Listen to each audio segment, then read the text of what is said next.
માફ કરજો પપ્પાજી, પણ શોધનના લગ્ન નિયત સમયે જ થશે.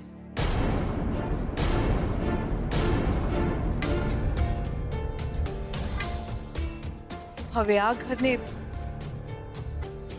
એમના વારસદારની જરૂર છે.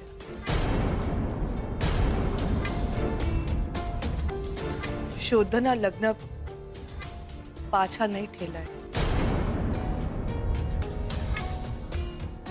પણ પ્રદ્યુમન, પપ્પાજી, કાલે નત સમ્રાટના દીપિકાબેને જે કહ્યું તમને યાદ છે ને?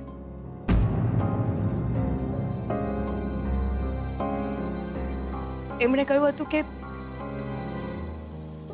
તખ્તા પર અભિનય કરવા કરતા જિંદગીમાં અભિનય કરવો ઘણો અઘરો છે.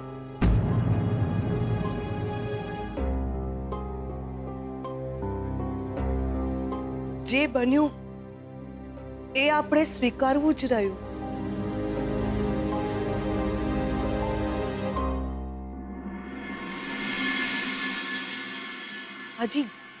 હજી મારે ઘણું મોટું પાત્ર ભજવવાનું છે.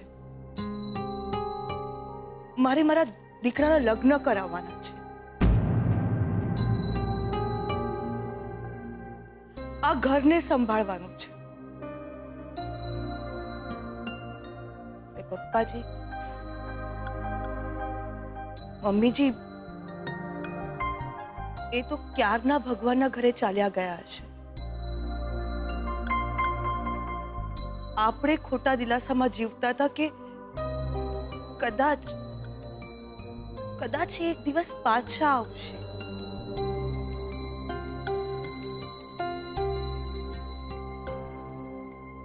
અને એ હોત તો શોધના લગ્નની ઉતાવળ કરાવત ને. પણ હવે એ નથી. પણ શોધનના માટે એમના આશીર્વાદ તો છે ને.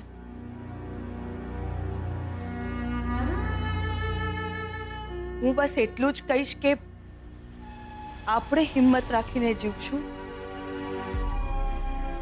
તો એમને શાંતિ મળશે. અંબિકા બહુ, તારી વાત સાચી છે. આજ દિવસ સુધી આપણે પ્રદ્યુમન વગર જીવતા હતા. આગળ પણ એના વિના જીવવું પડશે.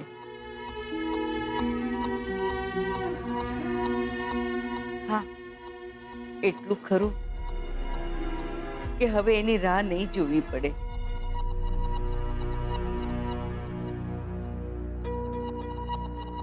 અને સાંભળો, હવે શોધનના લગ્ન પાછા નથી ઠેલવવા.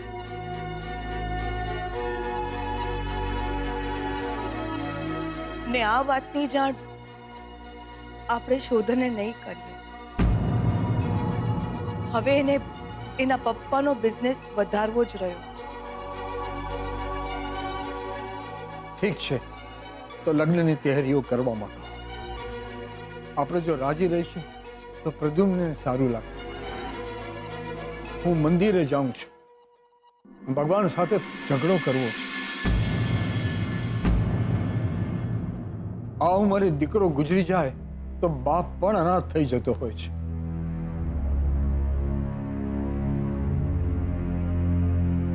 ઉભા રહો.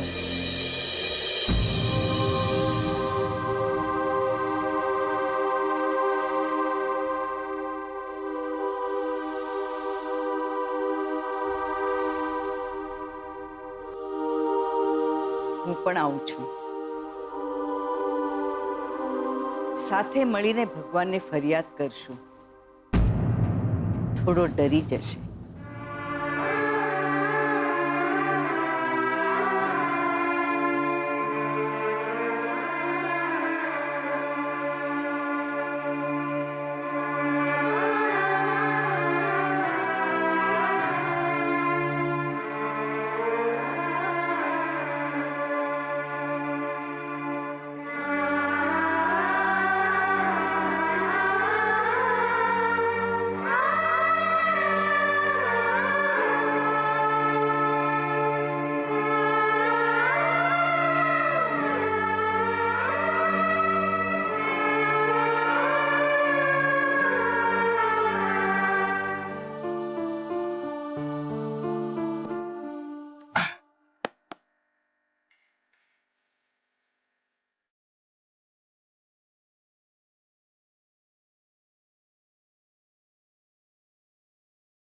બકા બકા હેલો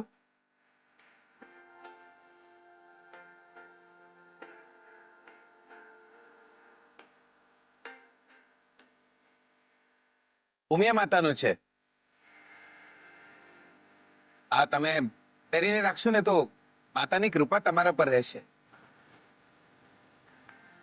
મારી બાએ મને આલ્યું હતું, હવે તમે રાખો. હાશ બકા હાશ થાય છે એ વિચારીને કે આપણા ગયા પછી કોઈ તો આપણને યાદ કરશે. તમને બી એવું હોય ને કે તમારા ગયા પછી તમને બી કોઈ યાદ રાખે તો તમારી બી કોઈ નિશાની મને આલી દો.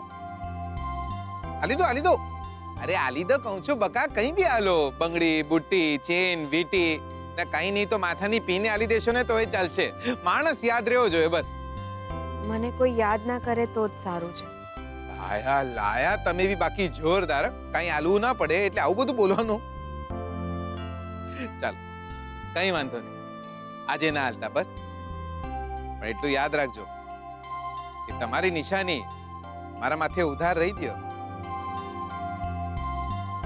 અને ઓ બકા, નિશાની આલ્યા વગર જતા ના રહેતા.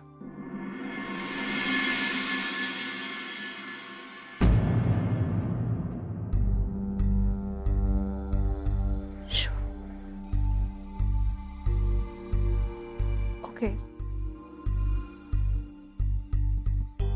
મમ્મા,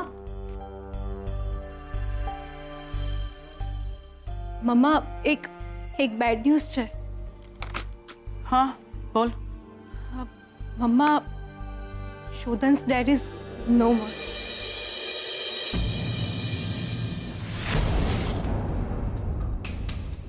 બોલ શું કહું તે? શોધાના પપ્પાના વર્ષોથી કોઈ સમાચાર નહોતા ને, અને એમનો કોઈ એક્સિડન્ટ થયો હતો. એ પછી એમના કોઈ જ ખબર નહોતા.